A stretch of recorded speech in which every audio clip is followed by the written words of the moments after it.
afternoon. Welcome to JumpStart's monthly webinar series, today with Leland Baptist on using frameworks to scale your business. I'm Lauren Smith-Petta, and I serve as JumpStart's Senior Director of Education, overseeing to some degree or another JumpStart's educational programming. JumpStart strives to provide you with access to the knowledge and resources you need to make your small business bigger and better. Visit our website to explore some of our other educational opportunities for small businesses and tech companies. Before I introduce our presenter today, a few housekeeping items. This presentation session will be about 60 to 90 minutes with additional time set aside for formal Q&A. Our presenter may ask you to participate throughout, so please place your comments in the chat. Please also make sure your responses are going to everyone, not just hosts and panelists. You may need to make this change in the chat drop-down menu. You can also see the Q&A, which is a great place to put your questions as they occur to you and to ensure that we can address them at the end. At the end of today's session and in a follow-up email, you'll receive the slides, the recording, any additional resources relevant to the webinar, and a brief survey. We appreciate your feedback. It allows us to continue to bring in experts and entrepreneurs to teach valuable lessons. All right, without further ado, allow me to introduce our presenting subject matter expert today, Leland Baptist. Leland is an AI systems architect and director of AI strategy, dedicated to building revenue protection infrastructure for scaling firms. As the founder of Ignite Business Software, Leland developed proprietary frameworks like the C.L.E.A.R infrastructure, which we'll be touching on today, to transform chaotic operations into high-efficiency automated systems. Currently a global executive MBA candidate at the University of Notre Dame, he bridges the gap between high-level strategy and practical AI implementation. A published author and expert in AI employees, Leland has helped organizations scale revenue by 40% through intelligent automation. He specializes in helping entrepreneurs and mission-based organizations eliminate operational friction to close deals and donors with precision. You folks are in really capable hands for the lunch hour here. Leland, over to you and welcome. All right, let's do this thing. So real quick, feel free at any time to use the chat. I would love to answer any questions that people have. And if I don't know the answer, guess what? I said I don't know. So this is an opportunity for us to learn and also go together.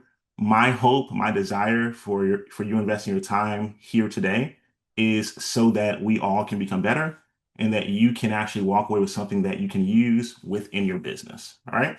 So with that being said, let's get started. So our focus today is going to be on 5 primary pillars. We'll talk about what's called the C.L.E.A.R framework. So we want a clear path to how to scale our businesses. Now, there are 2 different ways that we can use this C.L.E.A.R framework. We're going to dive into this. I'm also going to ask you questions throughout. I'm going to share links.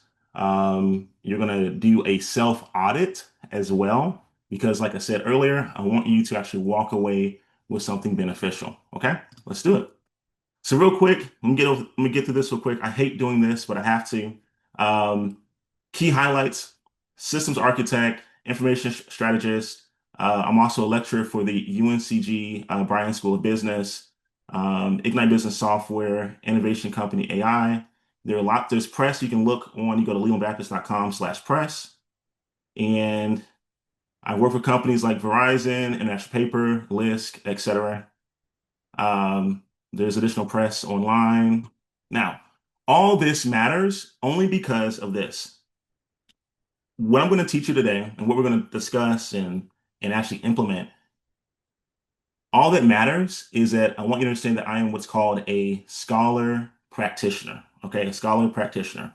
So even within the UNC college school system, the benefit of me being a part of those colleges and universities is that I'm what they call a scholar practitioner, which is someone who essentially has real world experience. They also help others with research to then bring it full circle to implement it throughout the industry. Okay. So keep in mind that this is something that's like theory only, or, it's like you're listening to like a professor, that kind of thing. I'm someone who actually practices this day in, day out. And then also I help out with the actual research to actually make it holistic within our entire industry. Okay. All right. Now, this is important because you never know who's in the audience. And so I want to encourage someone that just in case, all right? This is the Harvard Business Review, and this is based on a survey that was done. Ultimately, what I want you to take away from this is that the sub headline, the probability of extreme startup success for businesses rises with age, all right? So sometimes when we're having discussions in reference to AI, some of the feedback that I get from fellow colleagues is technology is moving too fast. I'm X amount, years old. I don't want to have to keep up with technology. And I want to encourage everyone, if that is you in the audience, that you're going to be just fine and you're in the right place. And you actually have a higher likelihood of success because of your age. All right. Now, like I mentioned, we give away things throughout. So first and foremost, these are some executive MBA frameworks that I've learned. I'm just give them to you guys. This is 100% free. All you have to do is go to this website. It's founder.ignitebusinesssoftware.com. You can sign up with your Gmail account or a dummy email. Doesn't matter. But when you sign up, it gives you various frameworks that you can go ahead and use with your business. Okay. And pleasure to meet you, Harry. Happy that you're here. All right, let's set some ground rules.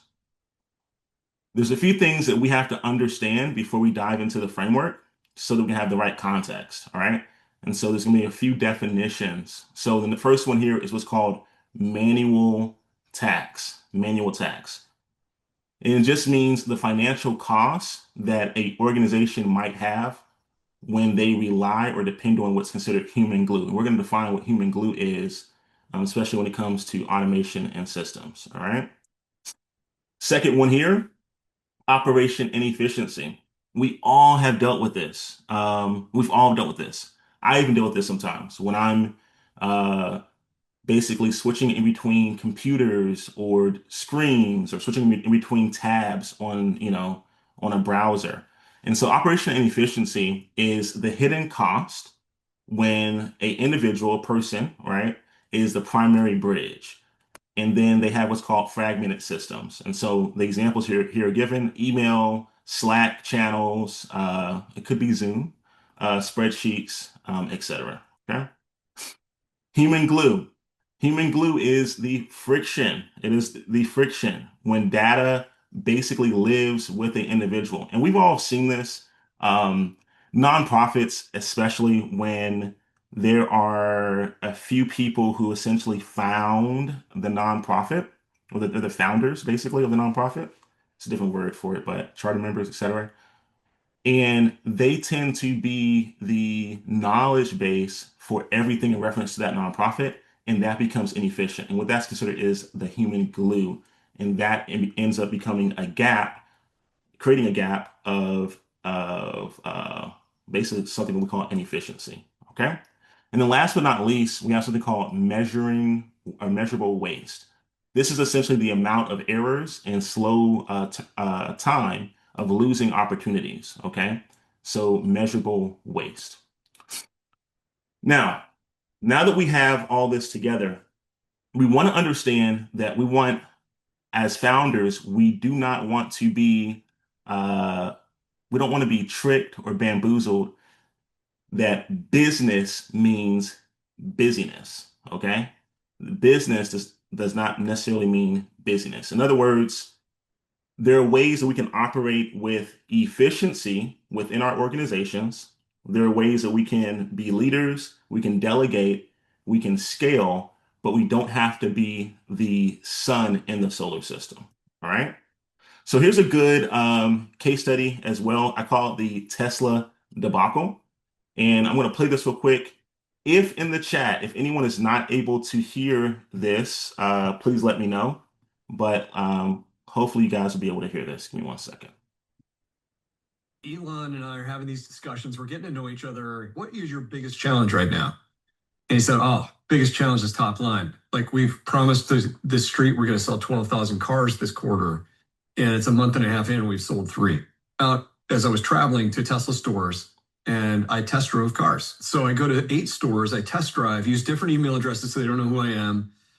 And the test drive is supposed to be the fulcrum of the sales funnel. Like, you hit the accelerator and you can't stop thinking about buying a Tesla. I didn't get a single call back. And Elon had introduced me to the head of sales ops. So I called the guy and said, "Can you tell me why I'm not getting called back?" And he said, "I looked at the system, you're not flying." Like, I have no idea. I said, "Okay, tell me how many people have gotten a test drive in the last 30 days that haven't been called back." So he cranks through the CRM and he comes back and says 9,000. And I'm like, 9,000? You're going to make your quarter if you just call these people. I said, "Okay, look, this problem has to get solved now." So I'm kind of in CEO mode. So I talked to the guy the next day. He's like, "I already have the results out of Asia and Europe, and like, sales are flying." And I said, "Yeah."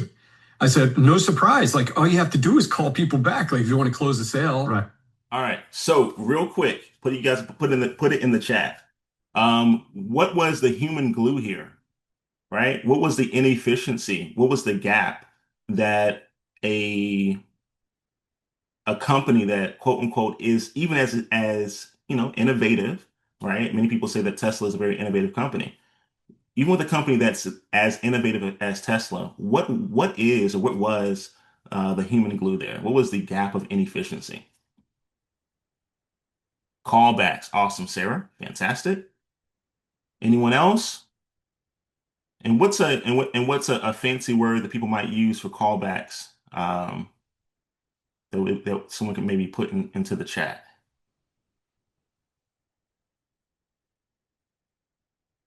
Follow-ups. Tanisha Clark. Absolutely, right?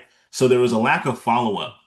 And it sounds silly, right? We all know this, right? We all know it in theory, but in practice, most businesses don't do it. And you're able to see here that even a company worth billions of dollars doesn't do that well, right? So we're aware that AI automation allows for us to do things such as to have follow-ups more frequently and even to have follow-ups, automated, right? So here's what that might look like for Tesla. There's an awareness of their product, right? Someone then will test out that product right in the form of a test drive. There's hopefully at this point, there's now follow-up. There's segmentation based on that follow-up. And then they're later presented with some type of offer or hopefully a close. And then there's going to be some kind of customer engagement or evangelist for people to refer or for people to talk about all the great things that they loved about that vehicle or about that experience, right? This process for the most part, for like 99% of businesses, especially those that have a business to consumer arm, this process doesn't really change that much. It doesn't really change that much. So real quick in the chat, if you guys don't mind, you notice where in the red it says test drive experience, right? For your business or for the company that you're a part of, what is you all's quote unquote test drive experience? What's the test drive experience for you guys? A consult call. Awesome, Sarah. 100%. All right. What else we got?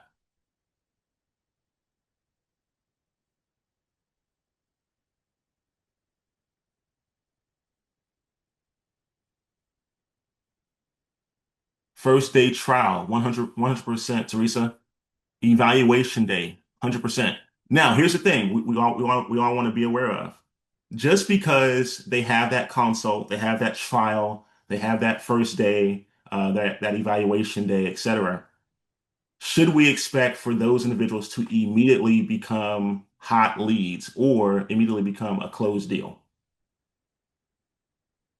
No, 100%. Sarah's on it. I'm not sure if Sarah just has amazing Wi-Fi or she's really following us, right? But yes, 100%. Harry says no.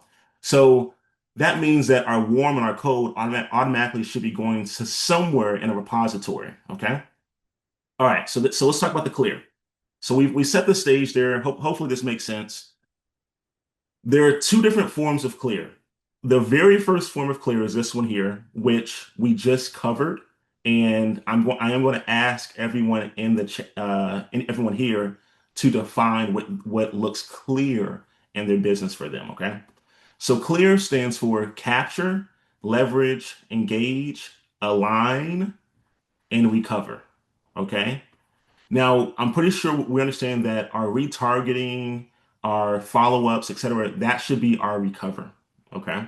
What I want you guys to do is in the chat, put when you I want you to tell me what is your capture, what is your leverage, what is your engage, what is your align, and what is your recover. Okay. So you can put in the chat C and then dash. You might put whatever that is. So an example for capture might be, right?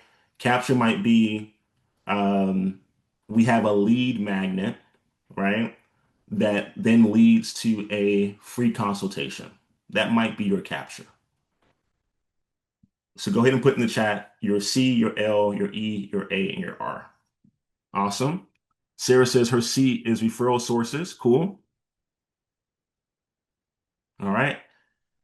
All right. Teresa says her C are ads and a booking link.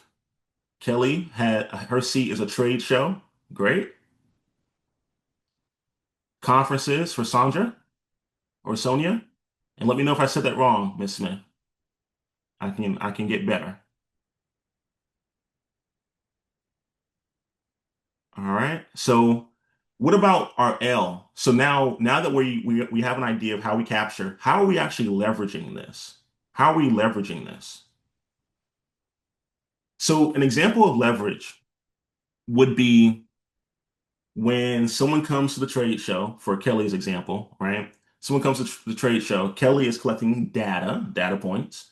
So she's asked, so maybe there's a form that she's writing on her own or they're filling out, which is, name, email, possibly even the phone number, when they're looking to have services, maybe some kind of diagnostic approach to where what they're struggling with, when they're looking to change providers, what they like about their current provider, right? How do we then leverage this data that we get from our prospects? How are we leveraging it? And maybe we're putting it into a system. If so, what system are you using? Right? So go ahead and put your L and then dash. You can put your CRM there. You can put your spreadsheet. It's okay. There's no shade here, right? Some of us use spreadsheets. Okay. Harry says he uses a CRM. Awesome. How about everyone else? And here's the truth. Just as you all noticed, Tesla also had a CRM. But Tesla wasn't leveraging they even with having the actual tool, it wasn't properly being leveraged. So it's okay. We're all human and we're all improving. All right. So Kelly says that they have an app that collects the info. It gives options to a note and then the type of lead that the person is. And so it's going to be the form with the note component as well as a CRM for Kelly. Sonia mentioned collect data via type form. All right. And then Sarah mentioned a spreadsheet. Okay, cool. Our E, our E. How are we then gauging the level of interest with these prospects? How are we gauging level of interest with the prospects? For some people, it might be an automatic call. Others might be an automatic text message. I know when I run ads on Meta, so I do run ads on Facebook and Instagram as well, Meta. So sometimes on the ads, it takes someone to what they call a lead form already on Facebook, right? And then there's an automatic message that goes on. Okay. Okay. Harry mentions emails and DMs. Cool. So Harry and I both do the DMs and emails. I'm sure you do phone calls too. Sarah mentioned a 24-hour follow-up, 48-hour follow-up. Awesome. In response to contact forms and follow-ups. Okay. Here's a trick question. How many, or better yet, let me say this. Someone tell me what in the world is the Google 7-11-4 rule? What is that? What is 7-11-4 rule for Google? And if you want to type it into Google, you can, but just share your answer with everyone else in the chat so we all can learn together. What is 7-11-4 rule? What is that?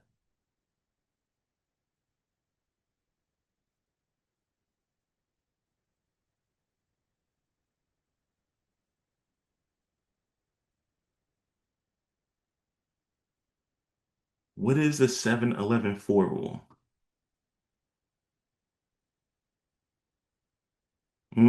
Thank you, Sonia. So she has a consumer needs 7 hours of engagement, awesome, across 11 touch points in four separate locations. Okay. There used in the 1930s was a marketing study, and keep on, this is 1930s, right? A lot was going on there. But for successful businesses, they noticed that the average consumer or prospect needed to see or hear the marketing message at least 7 times before making a actual decision. All right. So this is what your sales funnel, this is what the sales funnel of an average company may look like. Okay. Remember earlier here, this is an example of Tesla's. And so for Tesla, they have that free trial is basically the test drive, right? Yours may look something like this. Your awareness, interest, they call it the AIDA, AIDA. And so the evaluation is the decision, essentially. All right, cool. Now, we've gotten that out the way. All right. Majority of you who are in the chat, you have proven to me that you're able to put together your C, L, E, A, and R. All right. So we're good there. When we figure out what our actual flywheel looks like, that's our clear framework is basically our flywheel, okay? We now have to figure out, based on our operations, where might specific bottlenecks be in our business? Where might the bottlenecks be in our business? Is the bottleneck actually getting more prospects? Is the bottleneck actually having more signed contracts, right? In the chat, just in full transparency, and everyone here of no judgment, where do you or where have you seen other businesses have these bottlenecks, have these stumbling blocks within their processes?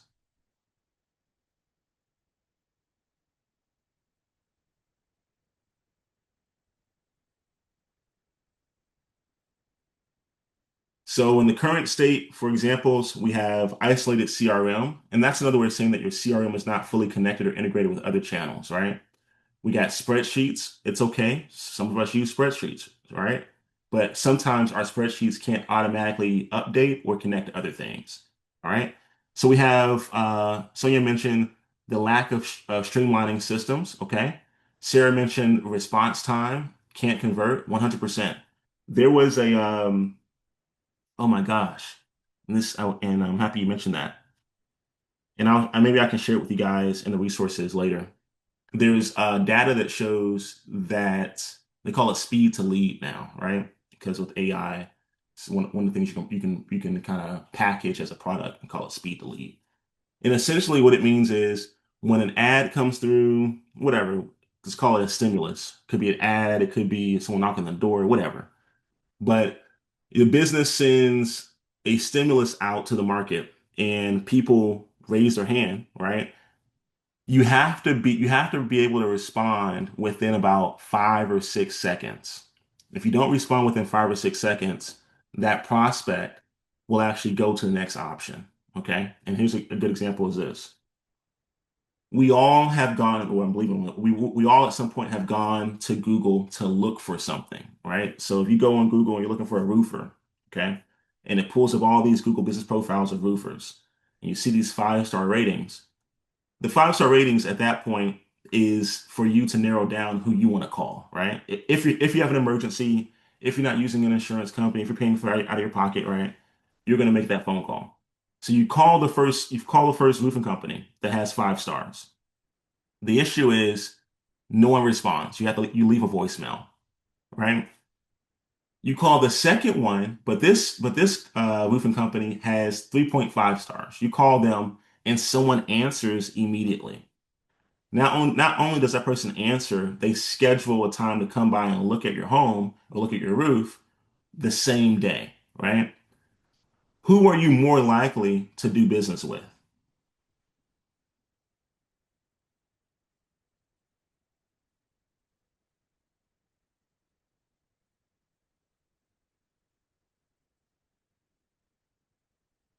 Are you more likely to do business with roofer number one who has 5 stars, but they haven't exactly?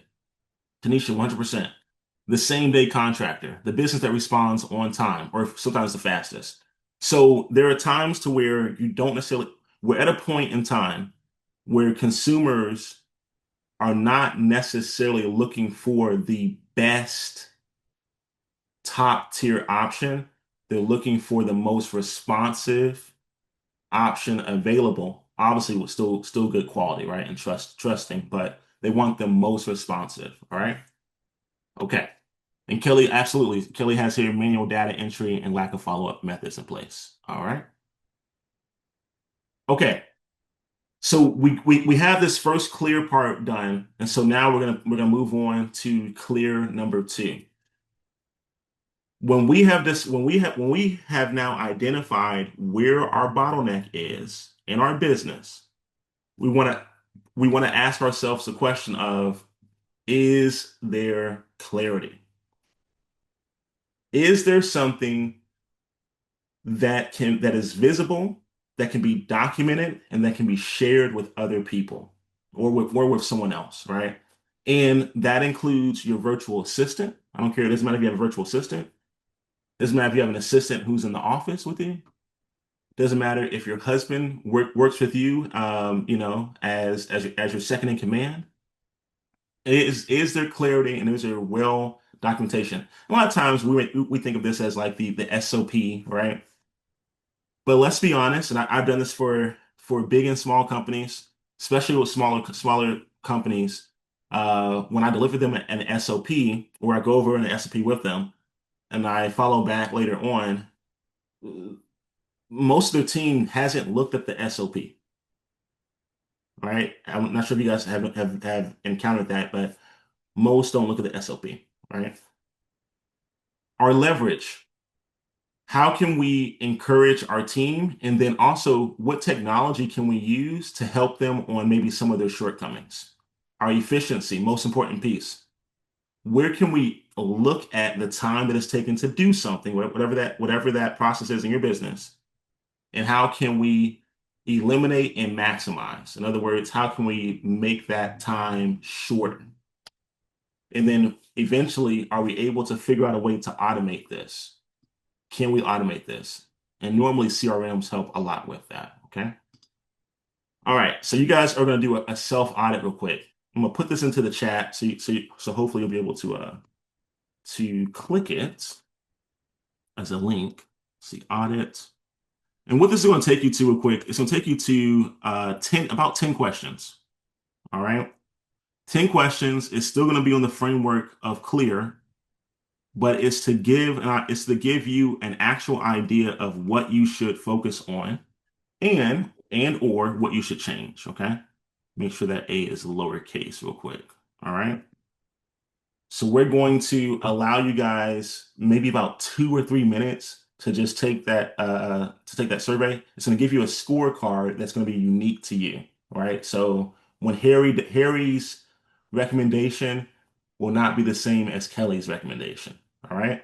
So we're gonna do 2 minutes. Matter of fact, let's put a timer on here real quick so we all can be accountable.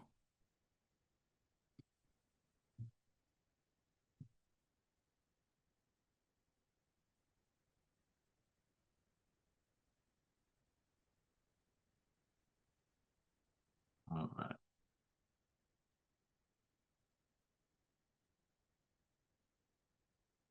I should have prompted some Jeopardy music, but this is our timer. 2 minutes. Don't overthink it. Just be honest, right? If it says 1 through 5, be honest. All right. Just click the one that you know for certain is it's a no-brainer for you.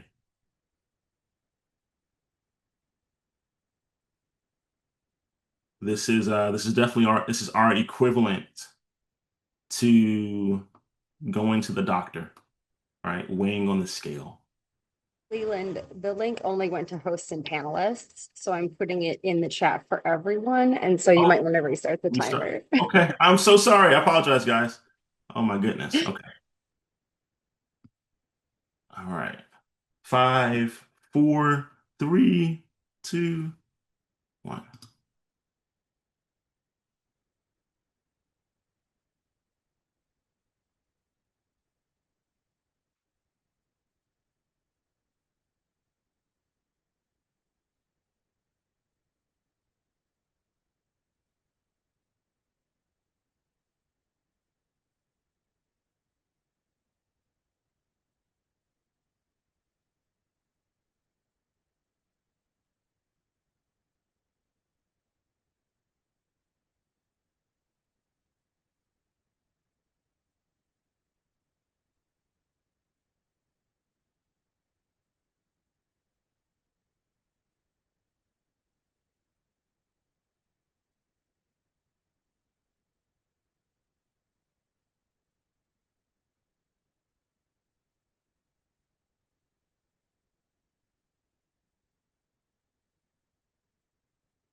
All right. Last 50 seconds.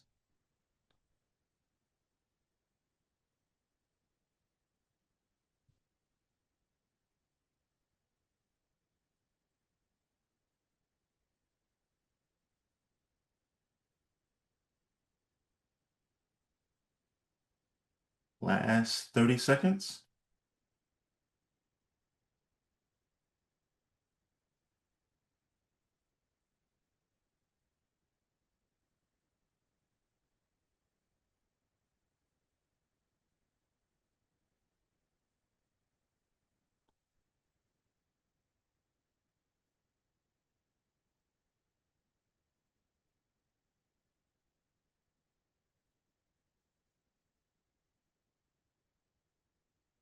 All right. Cool, cool, cool. Let's get back to this. All right. So we all know what it was like when we were in grade school and they said it's show and tell, right? But I want you guys to do is in our chat, put one takeaway that you have. Just in the chat, put one takeaway that you have. Or one thing that you're like, hey, I'm gonna work on this next quarter, or I'm gonna work on this the rest of this quarter, right? Just one thing. This is a no judgment zone too. Everyone's human. If you're not, but hold on, if you're not human, let me know. I think that's pretty cool, but I'm assuming that we all are human, so we'll all get better. Okay, organizing process is better. Cool. Thank you, Kelly. All right, and we'll keep going as others may or may not put things in the chat. Okay, for the sake of time. All right. Remember earlier there was this map that had these arrows kind of going, in a progressive direction, right? What I want you guys to do um, is hopefully this weekend, if you have time, or sometime this quarter or sometime next quarter, map out at least one process. And people, the fancy word for this is process mapping, right? Process mapping. And all right, Sarah says revenue visibility and ROI. Awesome. And one of the things that I do initially for most businesses is I first do what's called an audit. And the audit essentially is a process map. And then we're just trying to figure out the actual breakage points or bottlenecks. Okay. And so that's one of the best things to do. So I want to encourage you all to do that for yourself this week or even next quarter. All right. Now I'm going to skip ahead of this real quick because there's something that I want to get to support. All right. I want you guys to ask these questions to yourself real quick. For clarity, can a new hire produce quality work within 48 hours based on what I have given them? So if there's a process, and let me say this real quick and be honest with yourself, because it's how we get better. If there's a process within your business and you have not mapped out the process, you have not provided a intensive SOP, there are not check marks throughout that process for someone to kind of actually see how well they're doing, right? Then just answer honestly and answer no on this question. But if you do have these things, you think to yourself, can a new hire come onto the team and produce quality work within 48 hours without asking me any questions, without asking another team member any questions? Yes or no? Okay. Number two, leverage. Does my current tech stack reduce manual work or manual entry by 50% or more?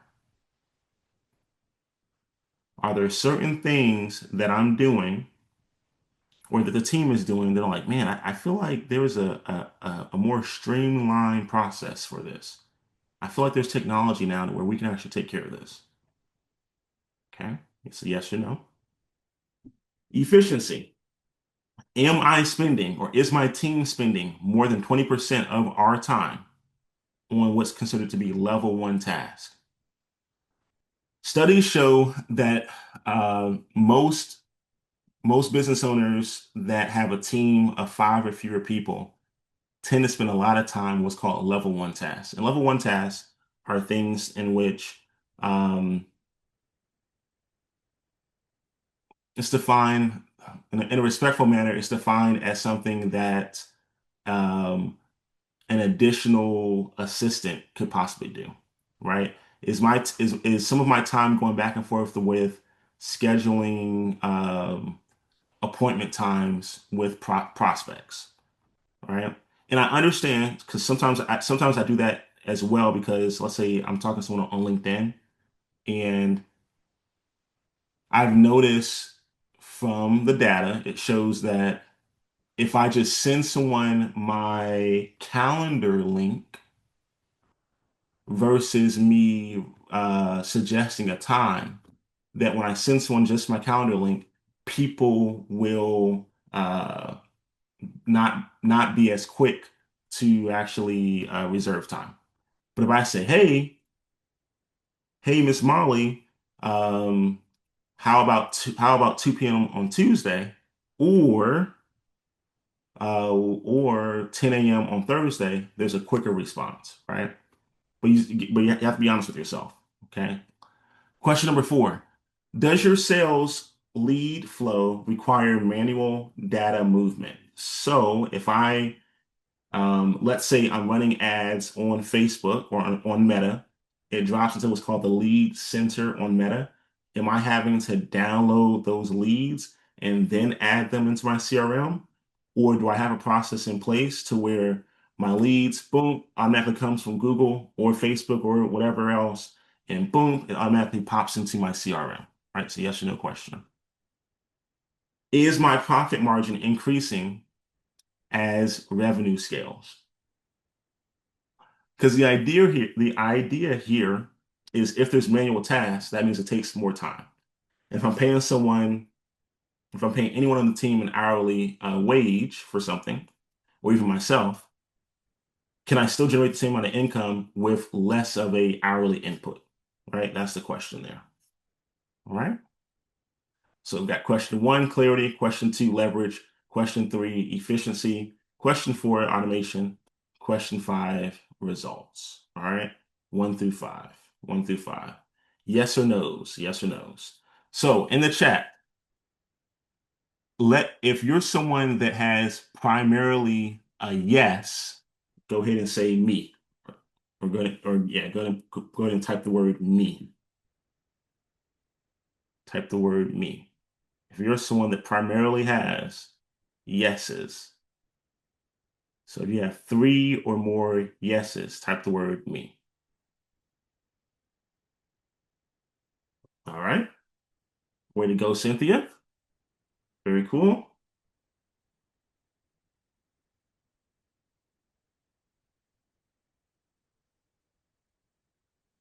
If you are someone who primarily has no's, so three or more no's, type the word you.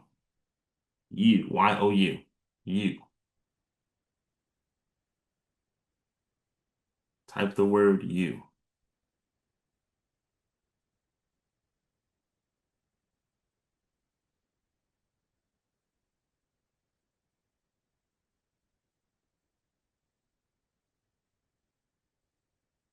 Okay. All right. Very cool, Kelly. Very cool. And again, there's no right or wrong in this process. All right. Typically what happens is,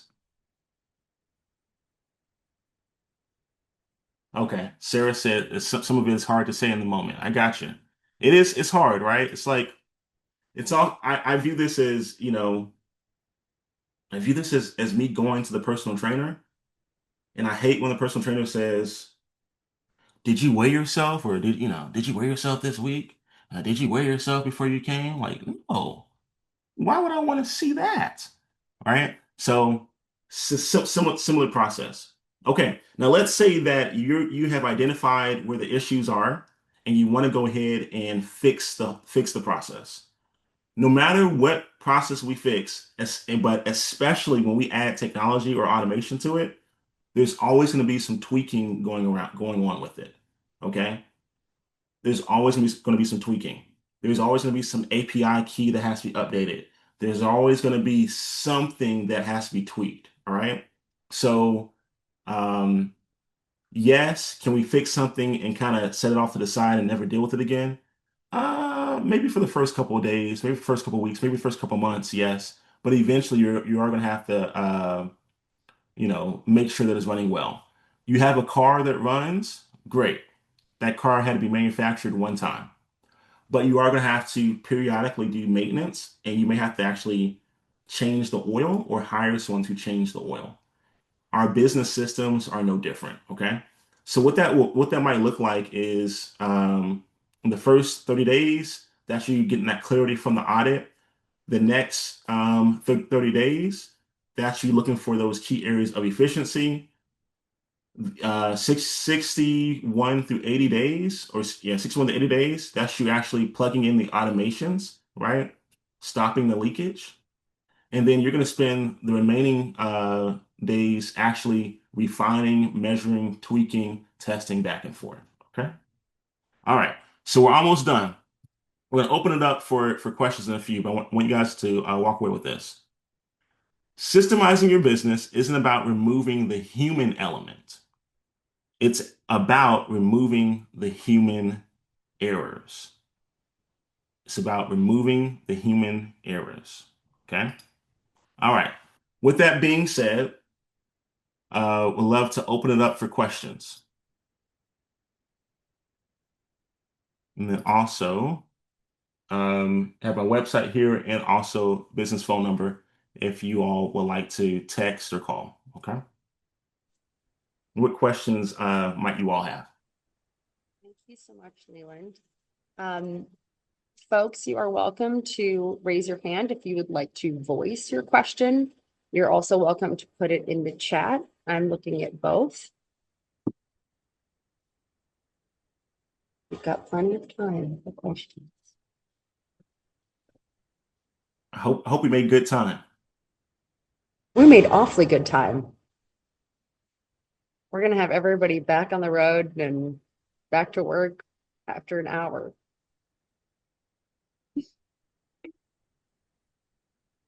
No questions? Are you sure?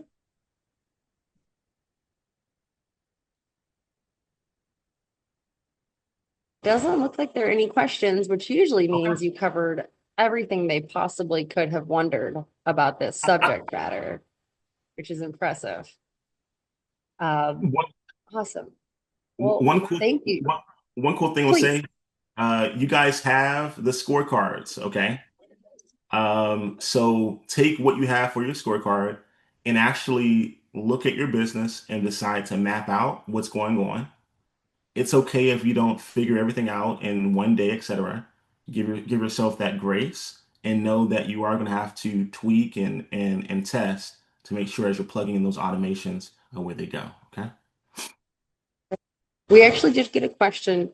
Kelly said, I seem to get started, then end up down a rabbit hole. How do we stay focused on these tasks? Oh, I love that. Okay. There's this thing called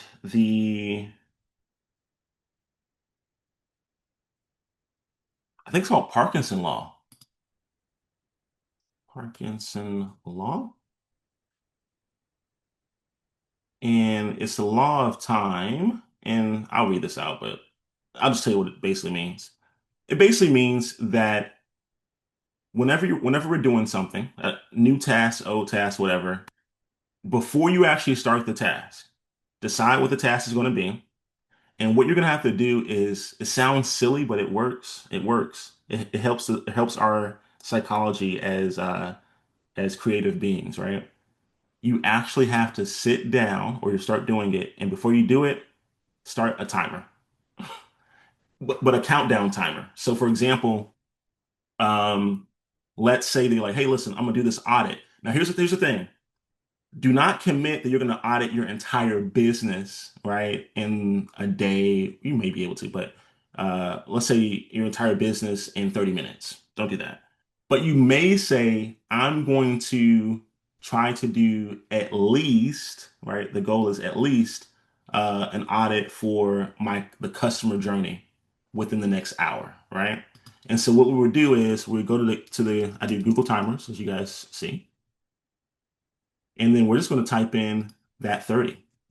And I know this sounds silly, but it works. And then you just plug it in and you're going to just dedicate to only that for 30 minutes. Okay. What this does for our psychology is it actually uses it similar to how we use weights. See, like when we're lifting weights and it gets stronger, your muscles get stronger. It's because it's tension, but only in a concentrated period of time. Your muscle is your brain, and your brain is exercising attention or focus, and you're choosing to focus on a short period of time. Okay. And what's really cool about this is it's like you hear people say things like they say, "Oh, I block my time." That's what this is. They're getting this from this 1955 study called Parkinson's law. So I hope that helps. Interesting. Thank you so much. Another question that came in is, can you say anything about responsiveness versus engagement? Ooh, yes. So actually, I was looking at this earlier. Give me one second to go into Miss Folder, but I'll say this as I'm looking it up on my other computer. Um, Engagement is good based on the level of desire that your prospect has. And here's what I mean. Earlier, we showed how they call it the ADA, but I had it a little more detail. Let me just show you guys what ADA is first. Like, what is this? So ADA in marketing. There we go. It's the same process that we had up earlier, but it's a little more dumb. It's a little more simplistic. So based on the level of ADA that your prospect has, awareness, interest, desire, and action, if someone is in the desire and action, right, as a prospect, they want less engagement and they want more responsiveness. If someone is more in the awareness or interest, in other words, they haven't fully decided to commit to anything. They're aware that they know they want a car, but they're not really sure what kind of car they want, right? Like they're aware or they have an interest, but they're not really ready to strike. Then that's where the engagement does best because your engagement allows you to have those multiple touches of communication with them, and that slowly begins to lead them down or not say the rabbit hole, but lead them closer and closer to actually making a decision. Okay. So short answer. Okay. So Tanisha says she's got it. Awesome. So we want the responsiveness quickly when someone's in that desire or action mode. We want the awareness and interest for engagement. Okay. And that's why when we look at things like Google Ads, when the ads that show up in the top whatever area of advertisement for Google, let's say like foot massage. Yeah, foot massage. Okay. So these are all ads, right? Sponsored. If I click on any of these, it's going to take me to a buying decision very, very quickly. Why? Because for me to put foot massage, it means that, excuse me, it means that I'm past the awareness phase, right? I'm past the interest phase. I'm like, no, I want a foot massage. I just need to decide who I want. And so when I get to this level, this is why we have the Google business page right here. It's about responsiveness at this point.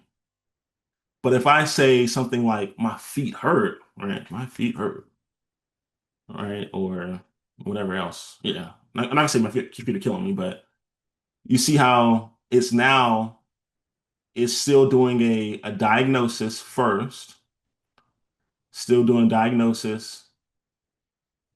These are all like diagnosis. So there's less advertisements here.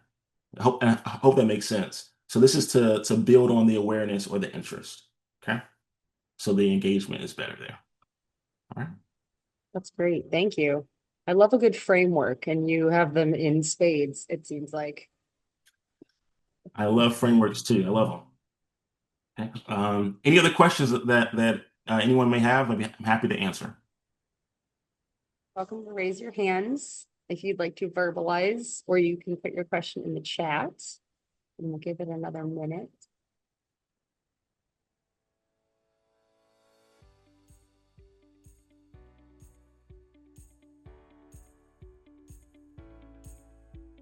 Going once, going twice. Sonia said, thank you for a great presentation. So I think that's a good transition into wrapping up. Leland, I echo what Sonia says. Thank you so much for a great presentation. I think this was a lot of content in not a whole lot of time, which I think everybody really appreciates always. So do reach out to Leland if you want to continue to work with him. Obviously, he's a font of wisdom. We always have more webinars coming up the second or third Wednesday of every month, including our webinar next week on May 20th on reporting, dashboarding, and KPIs for small businesses, and our two-part webinar series next month on AI efficiency. You can find these webinars and other JumpStart and partner events at jumpstartinc.org/events. At the end of today's session and in the follow-up email, you'll receive a brief survey. We and Leland appreciate your feedback. It allows us to continue to bring in experts and entrepreneurs to teach high-value lessons. Thank you all. You've been a really great cohort, really great group, really engaged. It's been a great hour. So appreciate all of you and hope to see you next week. Thanks again, everybody.